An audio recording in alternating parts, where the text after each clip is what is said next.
नमस्कार, स्वागत है आपका मालवीय एकेडमी में। तो बच्चों, बीएचयू एडमिशन प्रोसेस पे एक ऑफिशियल अपडेट बीएचयू प्रशासन के द्वारा दिया गया है, जिसमें एडमिशन प्रक्रिया में चल रही गड़बड़ियों पे उन्होंने जो है एक लिखित नोटिस चस्पा किया है। आइए सबसे पहले आपको नोटिस दिखाते हैं। नोटिस में लिखा है कि विश्वविद्यालय ने पाया है कि बड़ी संख्या में छात्रों ने बीएचयू पंजीकरण फॉर्म में गलत डेटा प्रदान किया और इसलिए स्वचालित प्रवेश प्रणाली द्वारा उन पर विचार नहीं किया गया है। छात्रों के व्यापक हित को ध्यान में रखते हुए विश्वविद्यालय इन छात्रों को प्रवेश प्रक्रिया में समायोजित करने के लिए डेटा संशोधित करने का प्रयास कर रहा है। यानी आपने रजिस्ट्रेशन नंबर गलत दे दिया, अब दोनों डेटा फेच नहीं हो पा रहा है, जिस वजह से जिनके मार्क्स ज्यादा थे उनका भी सिलेक्शन नहीं हो पाया है। अतः अगली सूची 11 अगस्त 2023 को जारी की जाएगी। यानी राउंड 2 का रिजल्ट जो है वो 11 अगस्त को जारी किया जाएगा 2023।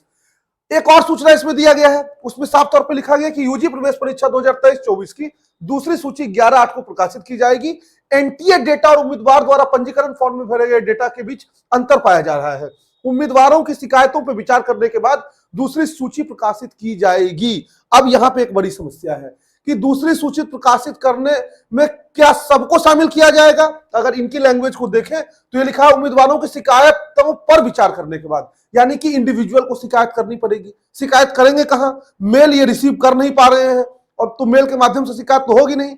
यहां पर उन्होंने लिखा यदि किसी अभ्यर्थी को प्रवेश में संबंध में कोई शिकायत है उसे लिखित रूप से सूचित करे। अब कहां लिखना है ये नहीं पता है, मेल करिए या आप बीएचयू में आके एप्लीकेशन दीजिए। हालांकि यह भी सुनने में आया है कि कई बच्चे जो वहां पे शिकायत करने जाते हैं उनके साथ बर्ताव अच्छा नहीं है, वो नहीं शिकायत अपनी प्रस्तुत कर पा रहे हैं। लेकिन इन्होंने ये अब जाके नोटिस में लिखा है तो संभवतः ये उसको एक्सेप्ट करें। तो आप अगर बनारस के आसपास है या उसके संभव आपके लिए है आना, आपको एडमिशन के लिए है कि नहीं मुझे बीएचयू अगर जाना भी पड़े तो मैं चला जाऊंगा, तो आपको निश्चित तौर पे आके शिकायत कर देनी चाहिए। दूसरा, अगर मेल आपका हो जा रहा है तो मेल भी कर दीजिए। चाहे तो आप दोनों ही प्रोसेस को अपना सकते हैं। आप अपनी इनसे कोई भी कसर मत छोड़िए, क्योंकि आपने पहले ही एक गड़बड़ी कर दी है, दूसरी गड़बड़ी का मौका आप जो है वो मत दीजिए। तो ऑनलाइन मोड में भी कर दीजिए, ऑफलाइन मोड में भी कर दीजिए। अब यहाँ कई बच्चों का सवाल आएगा, सर हम ऑफलाइन मोड में नहीं आ सकते, तो नहीं आ सकते तो ऑनलाइन में कर दीजिए, लेकिन आप फिर ये उम्मीद मत रखिएगा कि आपका हो ही जाएगा, क्योंकि दोनों ही मोड में देखिए आप अपनी ओर से सर्वाधिक प्रयास करेंगे तो उसके परिणाम जो है वो ज्यादा सुखद आने के चांसेस रहेंगे। आप सिर्फ ऑनलाइन मोड में कर रहे हैं क्योंकि इन्होंने लिखा नहीं है।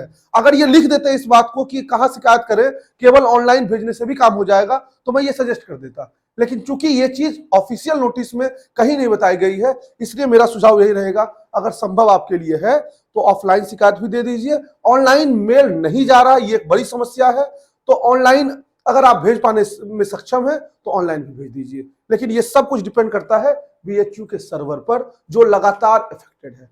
दूसरी चीज कि कई बच्चों का आइकन आ रहा है जा रहा है, ये सारे बच्चों के साथ हो रहा है, इसलिए परेशान मत होइएगा। जिन लोगों ने भी फी पेमेंट कर दिया है उनके एडमिशन कैंसिल होने के मिनिमम चांसेस हैं। ऐसा नहीं होता है कि फी पेमेंट के बाद भी एडमिशन कैंसिल कर दिया जाए। हालांकि बीएचयू प्रशासन जिस तरीके से एक्ट कर रहा है इनके बारे में कोई दावा करना जो है वो बड़ा मुश्किल है, लेकिन फिर भी आप ये मान के चलिए आप सेफ हैं, कोई दिक्कत नहीं है। तीसरे सवाल कि सर मैं डॉक्यूमेंट जो हूं वापस नहीं भेज पा रहा हूं, बीएचयू ने मेल किया है। यह प्रॉब्लम भी सारे बच्चों के साथ आ रही है और विश्वविद्यालय प्रशासन के संज्ञान में है यह मामला, लेकिन इस नोटिस में उन्होंने इसके ऊपर कोई आधिकारिक जवाब जो है वो नहीं दिया है। यद्यपि छात्रों से बात करते हैं वो कह रहे हैं इस चीज को कि जब फिजिकल वेरिफिकेशन के टाइम जो है आप आएंगे विश्वविद्यालय में फाइनल एडमिशन वक्त, तो उस समय आप डॉक्यूमेंट दे दीजिएगा। लेकिन ये आधिकारिक सूचना में होनी चाहिए थी ये चीज, जो कि नहीं है। तो ये था अभी का आपका ऑफिशियल अपडेट। 11 अगस्त को फिर से आएगी लिस्ट। तब तक आपके मन में कोई और सवाल है तो कमेंट बॉक्स में डालिए, हम फिर मिलते हैं और आपकी क्वेरीज को सॉल्व करने की कोशिश करेंगे। All the best, thank you.